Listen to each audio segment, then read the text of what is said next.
Morning. Good to see y'all. Let's check out the shack. It's been a while.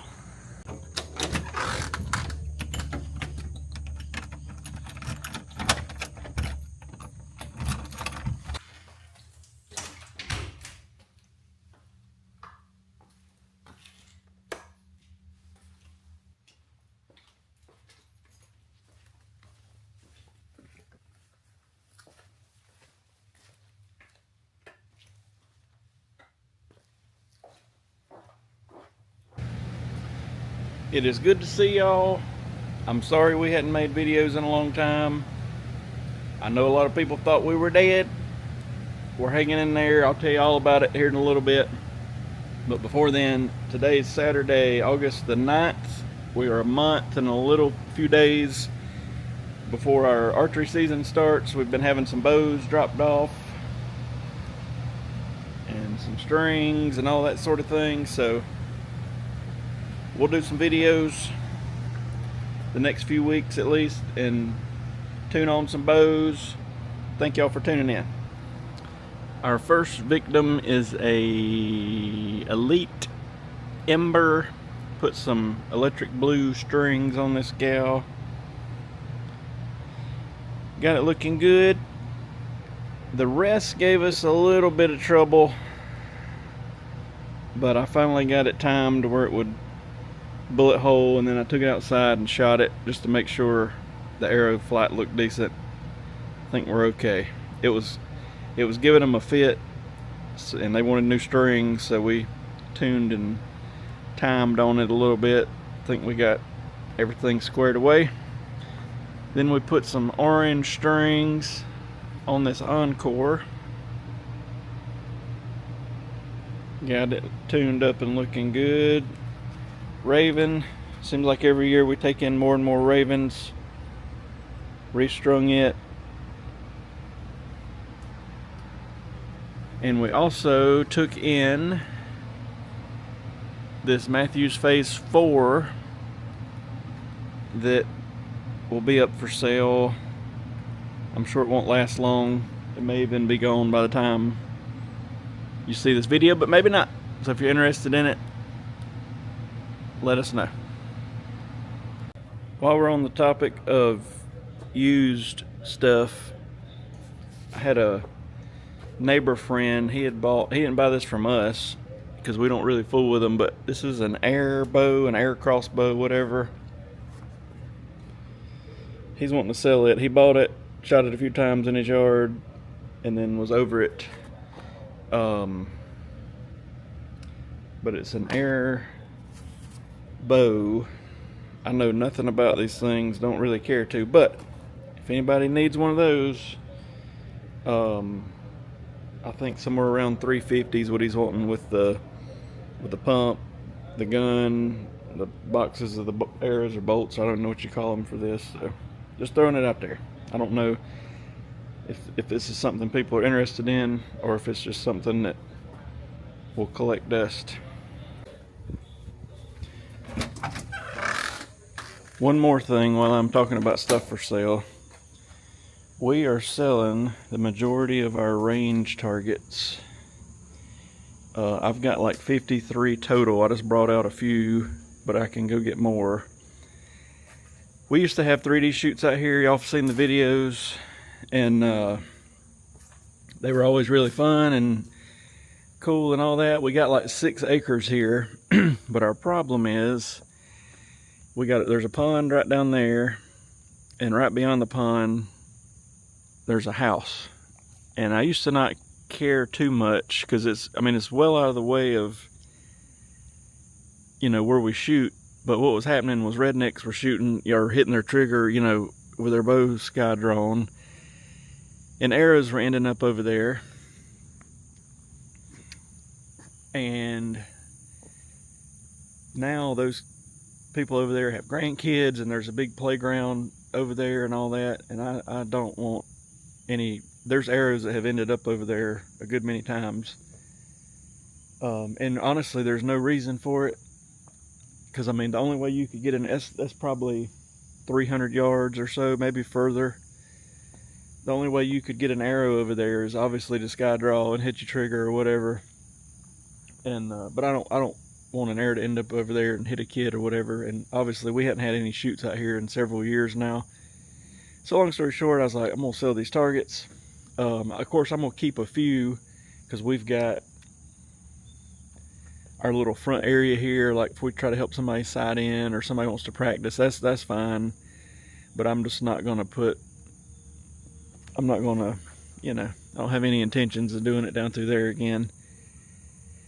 So anyway, if you need any, I can't ship these because they weigh so much. I mean, you'd be looking at 50 or 100 bucks a piece to ship the bigger ones, but this is just a few of them. I think there's about 10 Reinhardts, maybe 5 or 6 Delta McKenzie, and a good number of R&W or now Big Shot targets. But if you're local and you need some, I've been selling a few and making deals if people want to buy, you know, a bunch of them or whatever. But you know, like this wolf target, new, you're probably looking at $300 or $400. I got like 140 on it.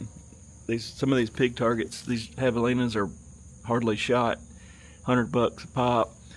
These turkeys are junk targets, but I put $50 for both of those. That's an older R&W. But anyway, just throwing it out there. I posted a reel about it, and people were going crazy asking if we would ship them. And I was like, I mean, I guess people just don't know, but I mean, some of those things are pretty heavy, so no shipping. We also got a ton of regular Big Shot targets, bags, the easy pull Ironman targets, some broadhead targets. So if you need a regular target, we've got them. And then those Ironman targets usually sell pretty well because you can pull them out with 2 fingers. It looks like my eyes are all puffy. I always think it's funny when I sleep hard. Back when I used to teach, if I slept hard and I'd go to work the next day, and I guess my eyes are puffy, and people would be like, "You look bad. Are you okay? Are you okay?" And I'd be like, "What are you talking about?" Because usually I feel good because I slept good. You know what I mean? But I think the older I get, the puffier my. What am I supposed to do? Put cucumbers on my eyes? I don't know. Anyway, today I know there's a couple people bringing bows in. There's a couple people dropping off bows, and hopefully we can show working on a few. And I'll try to get some videos going again now that we've picked back up. Let me sit down and tell y'all where everybody's at. So archery is such a seasonal business. Don't get me wrong, you know, at all times of the year there's something going on, 3D shoots or something mostly. But archery is seasonal. And we got through last hunting season, and it just tanked off. And Bobby ended up having to have a major shoulder surgery.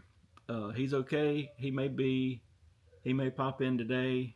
He's went through physical therapy and did all this, and now he can actually draw a bow again.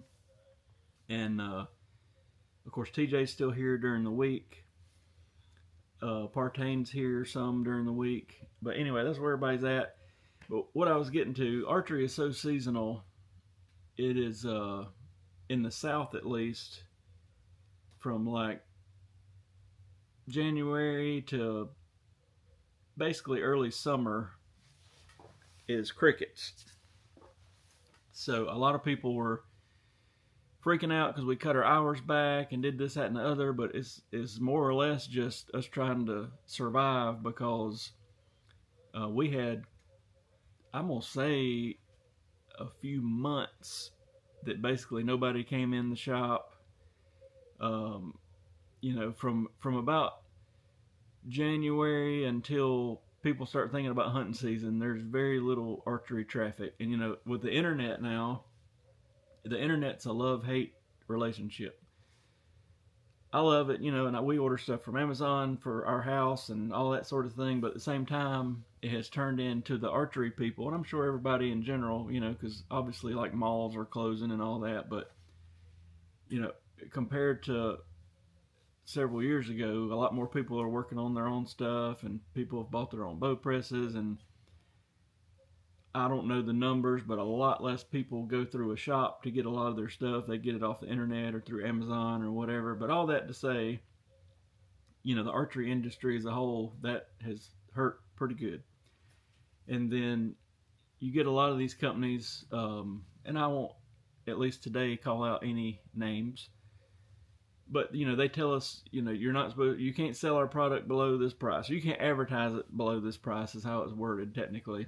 But then they'll have overstock, and they'll go on Amazon or whatever and blow it out for cheaper than we're allowed to sell it. And I had one issue in particular. I'd advertised some archery accessories lower than we were supposed to, and I got the nasty call.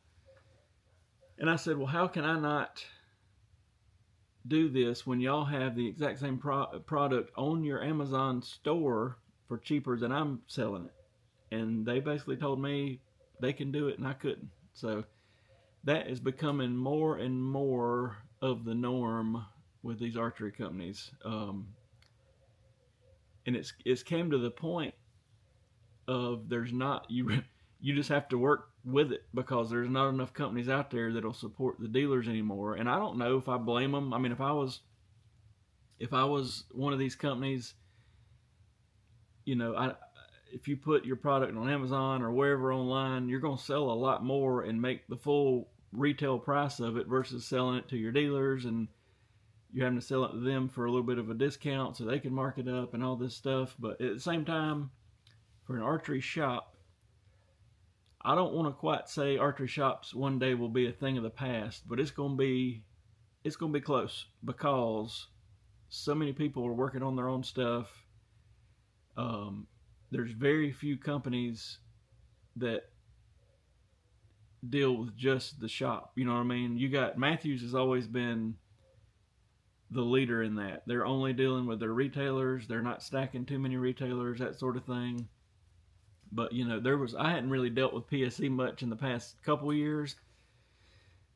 But you know, there was a time in 2017 we ordered like $50,000 worth of PSEs, and I got people, you know, calling PSE directly from their house and saying, "Hey, I need a module or I need a whatever," and they're just shipping it to them to their house. You know what I mean? And that don't protect us in any way. And other companies have kind of done the same thing. But anyway, that's all that long story to say, you know, we're still here.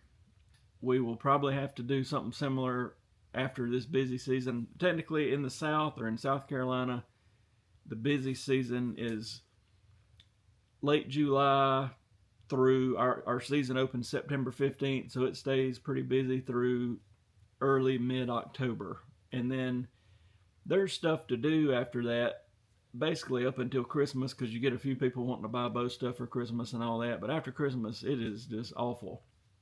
You get into a little bit, we don't have any sort of big tournament archery scene, but you get a little bit of interest from those folks. But most of those folks are working on their own stuff now. So I think our, at least locally, plan is to kind of do probably what we did last year, because, you know, from my perspective, I can't pay 2 or 3 people to be here when we're not taking in any money, obviously. It's sometimes hard to keep the lights on during the dead season and when nobody's coming in. So we do sell some strings online, as y'all know. That helps cushion that part of it. But, you know, that's a two-edged sword as well, because that money's nice in the off season doing those strings online. But, like, once we get into the busy season, I don't know any other profession that's like this, because for a month and a half out of the year, there's almost no way to keep up. I could have 10 people in here, and we would still be struggling jumping on bows and trying to restring bows and tune bows and set up bows. And then, you know, the other part of the year is crickets. So it's like you can't find enough good helpers or even people that know enough to work on a bow for a month and a half out of the year, you know. And then, you know, we've had times where we've been out here till all hours of the morning, you know, trying to get stuff somewhat caught up and all that sort of thing. But then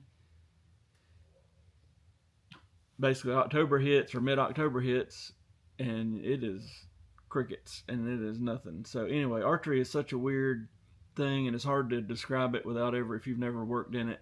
But it's you know, and then you get to thinking about like all these people that come around once a year, and I want to choke some of them sometimes, but you know, you don't hear anything from them the whole year, and then 2 weeks before hunting season, they're your best friend, and they want their stuff done right now, and all that sort of thing. And some of that I'm just over, to be honest with you. You know what I mean?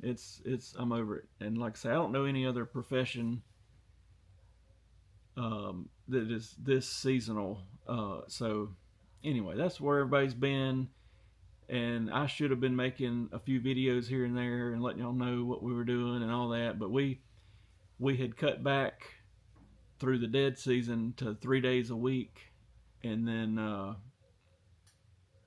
you know, a lot of people were freaking out and all this stuff, but we're still here. It was a really bad slow season this past year, really the past 2 years, to be honest. So we're hanging in there.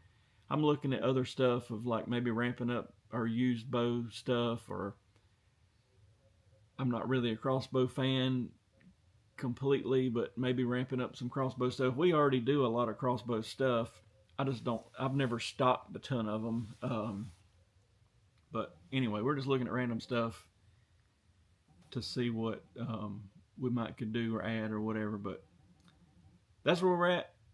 I'm glad y'all tuned in. I'm sorry it's been so long since we made a video. I'm gonna try to do some, and the videos, not to ramble on much longer, but the videos I really enjoy doing. But the times that I really enjoy doing the videos is when we're not 3 weeks backed up, when we got a bow or 2 or 3 or whatever, and I can take my time and explain what I'm doing and show y'all like the tuning of it or whatever.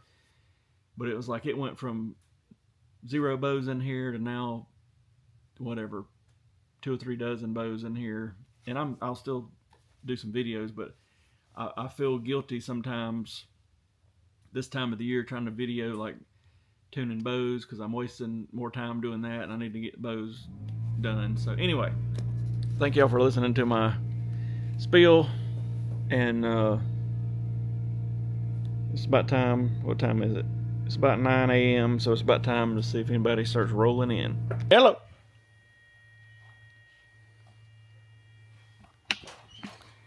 Who is?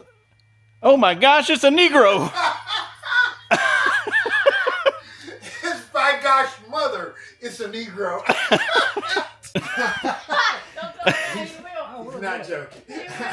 Mr. Brandlewood has entered the building to pick up this orange beast, and this orange beast, and this blue, turquoise, teal, whatever it is, beast. Oh yeah, that's pretty. Whipping up a string, some blue, silver with a white pin. Looking pretty good. Took in a crossbow for a restringing. And we got this one over here too. But anyway, it's about time to close her down for the day. So thanks for watching. Good to see y'all again. I'll try to do some more videos, especially since we're getting into the busy season. And I may even try to do some tuning videos or some sand Lita videos. Those always have got good watches. And I've got some arrows from the San Lita company, and I think I actually had recorded some video and the card corrupted, so I need to do that again. But they were actually pretty decent for what they were. But anyway, thanks for watching. Hit thumbs up, say hey in the comments, and hopefully I'll see y'all here in the next few days or next week or sometime. So y'all have a good one.